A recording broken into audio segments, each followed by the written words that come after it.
इस वक्त आप आराम से बैठकर इस वीडियो को देख रहे हैं, मगर मैं आपको कहूँ, आज जिस जगह पर आप अभी बैठे हो वो जमीन आज से करोड़ों साल पहले 8,500 डिग्री के तापमान से उबल रही थी, या जिस जगह पर आप बैठे हैं वो जगह लाखों सालों तक बर्फ से ढकी हुई थी।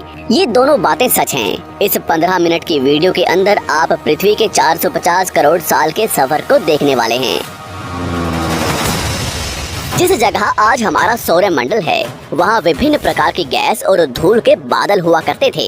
वैज्ञानिकों के मुताबिक इन धूल के बादलों से दूर एक तारा हुआ करता था। वक्त के साथ साथ उस तारे की ऊर्जा कम होने लगी, जिसके कारण उसके अंदर एक विशाल विस्फोट हुआ। विस्फोट की वजह से अंतरिक्ष की ये धूल एक दूसरे से दबने लगी। इस दौरान बादलों में स्थित धूल के कण दबाव और गर्मी के कारण बड़े उल्कापिंड और पत्थरों में परिवर्तित हो चुके थे, और इसी दबाव की वजह से इन बादलों में स्थित रेडियो एक्टिव पदार्थ ने ग्रेविटी का निर्माण किया। इस ग्रेविटी के कारण बीच में हाइड्रोजन और हीलियम इकट्ठा होने लगे। बीच के इस भयंकर दबाव के कारण एक विशाल विस्फोट हुआ, और इसी विस्फोट के कारण हमारे सूरज का जन्म हुआ। अंतरिक्ष में फैले एस्ट्रॉयड यानी क्षुद्र ग्रहों में भारी वजन की वजह से सूरज के करीब आकर सूरज की परिक्रमा करने लगे। धीरे धीरे इन्हीं एस्ट्रॉयड में भारी टकराव हुआ, जिसके फलस्वरूप मरकरी, विनस, अर्थ और मार्स जैसे ग्रहों का निर्माण हुआ। वैज्ञानिकों के मुताबिक उस वक्त पृथ्वी और मार्स यानी मंगल ग्रह के बीच थिया नामक ग्रह सूरज की परिक्रमा किया करता था। पृथ्वी पर ग्रेविटी होने की वजह से सूरज की परिक्रमा करने वाले एस्ट्रॉयड अब पृथ्वी की परिक्रमा करने लगे, और धीरे धीरे करोड़ों सालों तक ये पृथ्वी पर गिरते रहे। और ऐसी घटना हमारे पड़ोसी ग्रह थिया पर भी हो रही थी, जिसके कारण थिया पृथ्वी के और करीब आने लगा और आकर पृथ्वी से टकराया। इस भयंकर टकराव की वजह से पृथ्वी के हिस्से कणों के रूप में अंतरिक्ष में फैल गए और एक रिंग्स की तरह पृथ्वी की परिक्रमा करने लगे। इन्हीं परिक्रमा करते हुए कणों में टकराव होने लगा, जिसके कारण हमारे चांद का निर्माण हुआ। उस वक्त पृथ्वी पर सिर्फ एक ही समुद्र हुआ करता था, और वो था 1900 डिग्री सेल्सियस की तापमान पर उबलते हुए लावे का। उबल रही थी वो सारी चीजें जिसे आज आप अलग अलग नाम से जानते हैं। वक्त के साथ साथ पृथ्वी धीरे धीरे ठंडी हो रही थी, जिसके कारण पृथ्वी के भारी तत्व जैसे धातु और रेडियो एक्टिव पदार्थ पृथ्वी के केंद्र में जाकर इकट्ठा हो गए, और हल्के पदार्थ पृथ्वी की सतह पर आ गए। लाखों सालों तक पृथ्वी पर उल्कापिंडों की बरसात हुई, और इन गिरते हुए उल्कापिंडों में जमा था नमक, मिनरल्स और पानी। करोड़ों सालों तक इन उल्कापिंडों की बरसात होती रही, और धीरे धीरे पृथ्वी की ऊपरी सतह पानी से ढकने लगी। वैज्ञानिकों के मुताबिक यही वो वक्त था जब दूर गहरे पानी के अंदर निकलते ज्वालामुखियों से पहली बार सूक्ष्म जीवों का निर्माण हुआ।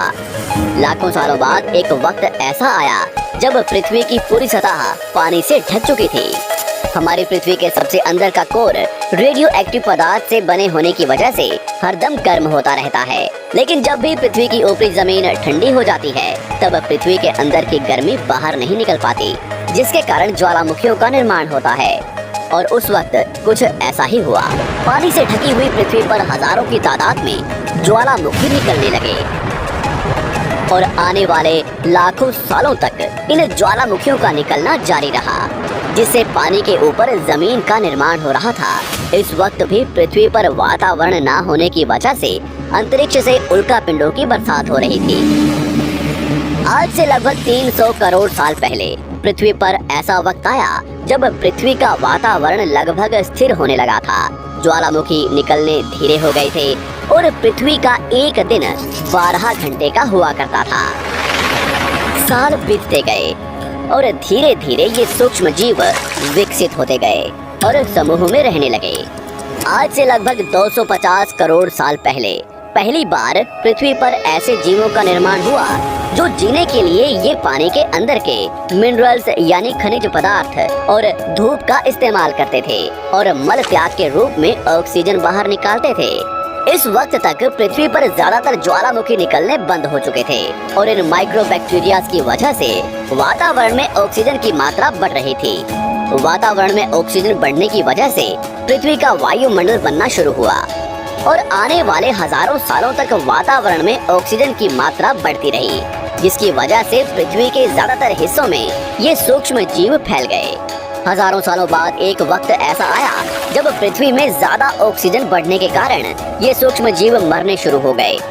उस वक्त तक पृथ्वी का वातावरण ठंडा होने के साथ साथ ऑक्सीजन से भी भर चुका था, जिसके कारण जमीन और वातावरण में स्थित आयरन यानी लोहे के मिनरल्स पानी में स्थित ऑक्सीजन से रिएक्ट होने लगे। और एक वक्त ऐसा आया जब पृथ्वी की जमीन आज के मार्स के जैसे लाल हो चुकी थी।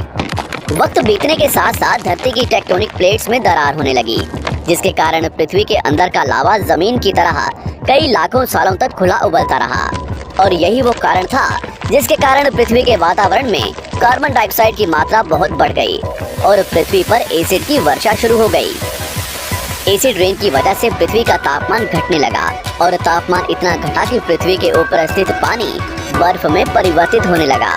पृथ्वी पर पहली बार भयंकर आइस एज आया।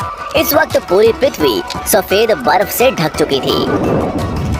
आमतौर पर जब धरती पर सूरज की किरणें गिरती हैं, तब जमीन उन किरणों को सोख लेती है, मगर क्योंकि पूरी पृथ्वी बर्फ से ढक चुकी थी और क्योंकि बर्फ सफेद और चमकीली होती है, जिसके कारण सूरज की किरणें धरती पर गिरने के बाद वापस चली जाती थी। इसी कारण से पृथ्वी कई लाखों सालों तक बर्फ से ढकी रही, मगर फिर से पृथ्वी के अंदर स्थित गर्मी ज्वालामुखी के रूप में निकलना शुरू हो गई और इन ज्वालामुखियों से निकलने वाली गर्मी ने बर्फ को पिघलाना शुरू कर दिया। इसी बीच पृथ्वी की गहराई में बचे कुछ सूक्ष्म जीव धीरे धीरे बदल रहे थे और अब वो ऑक्सीजन को अपने शरीर को बड़ा और जटिल बनाने के लिए इस्तेमाल करने लगे थे। इस बीच पानी में अलग से भी छोटे समुद्री पौधे निकलने शुरू हो चुके थे। बाहर जैसे जैसे ज्वालामुखी निकल रहे थे, वैसे वैसे वातावरण कार्बन डाइऑक्साइड की वजह से गर्म हो रहा था। वक्त के साथ साथ बर्फ तो पिघलने लगी, मगर धरती पर फिर से एसिड की वर्षा शुरू हो गई, जिसके कारण फिर पृथ्वी ठंडी होने लगी और फिर पृथ्वी की ज्यादातर सतह बर्फ से ढक गई। ऐसा बार बार कई हजारों सालों तक होता रहा और इसी कारण से अब समुद्री जीव धीरे धीरे वातावरण के हिसाब से विकसित हो रहे थे। इस बीच कई सारे जीव और समुद्री जंगल विलुप्त हो गए, मगर जो बच गए वो धीरे धीरे पृथ्वी के बदलते तापमान के हिसाब से ढलते गए और अब हजारों सालों बाद समुद्री पेड़ बर्फ की वजह से पूरी तरह से मरते या सूखते नहीं थे। अब सूक्ष्म जीव समुद्री जीव बन चुके थे। जब फिर से ज्वालामुखियों ने पृथ्वी की बर्फ को पिघलाना शुरू किया, तब ये समुद्री पेड़ जल्दी विकसित होकर फैल गए। धीरे धीरे वातावरण में ऑक्सीजन की मात्रा बढ़ने लगी और पृथ्वी पर होने वाली एसिड की वर्षा कम होने लगी। वातावरण में ऑक्सीजन आने की वजह से पृथ्वी की ओजोन लेयर्स मोटी होने लगी और आज से लगभग 47 करोड़ साल पहले पृथ्वी की ऊपरी सतह पर पहली बार मोसोस नामक प्लांट उगना शुरू हुआ। वक्त के साथ साथ जमीन पर अलग अलग प्रकार के पौधे और पेड़ उगना शुरू हुए। एक वक्त ऐसा आया जब जमीन के पेड़ों की लंबाई लगभग 80 से 100 फीट जितनी या आज के 5 से 6 मंजिला बिल्डिंग जितनी ऊंची हो चुकी थी। ये वो वक्त था जब समुद्री जानवर समुद्र से बाहर निकल रहे थे और जमीनी जानवरों में परिवर्तित हो रहे थे।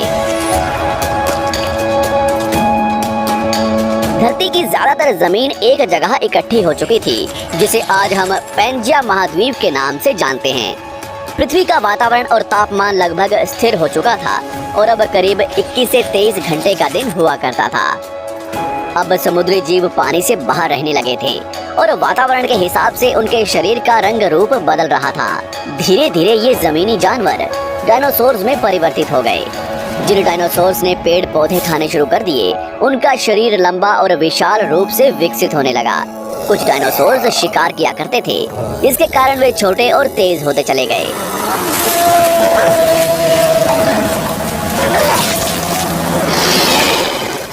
पृथ्वी की ऊपरी जमीन एक जगह इकट्ठी होने के कारण ज्यादातर जमीन रेगिस्तान और बंजर हो चुकी थी। ज्यादातर जंगल समुद्र के करीब हुआ करते थे, जिसमें डायनासोर्स रहा करते थे। आज से लगभग 20 करोड़ साल पहले पैंजिया महाद्वीप टूटना शुरू हो गया। पैंजिया के विभाजित होने की वजह से पृथ्वी की ज्यादातर ऊपरी जमीन पानी के संपर्क में आने लगी, जिसके फलस्वरूप पृथ्वी पर हरियाली बढ़ती गई, जिस वजह से डायनासोर्स और ज्यादा विभिन्न और विशाल होते चले गए। डायनासोर्स ने आने वाले लगभग 20 से 30 करोड़ सालों तक पृथ्वी पर राज किया। उस वक्त डायनासोर्स समुद्र से लेकर जमीन और आसमान तक पूरी पृथ्वी पर राज किया करते थे। इस दौरान अफ्रीका से टूटा भारत सीधे आकर आज के तिब्बत से टकराया और इस टकराव की वजह से हिमालय का निर्माण हुआ। आज से लगभग 6.5 करोड़ साल पहले पृथ्वी की तरफ आज के माउंट एवरेस्ट से भी बड़ा लगभग 4.5 लाख करोड़ किलो जितना वजनीय उल्का पिंड लगभग 80,000 किलोमीटर प्रति घंटे की स्पीड से पृथ्वी की तरफ आ रहा था।